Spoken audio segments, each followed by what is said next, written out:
Mabuling update sa ikatulong light boat. Subayan nato ni ron guys. Tanaw na to ang ilang mga gipang buhat. Mali guys. Abaho. Bata. Guys.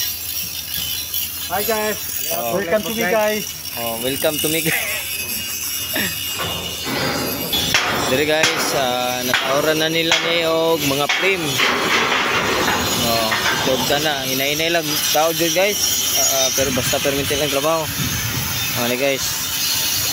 Tapos dari sa may ulin banda guys, manana na yung mga frame pod. Dari pod banda guys, manana nanay po yung mga frame.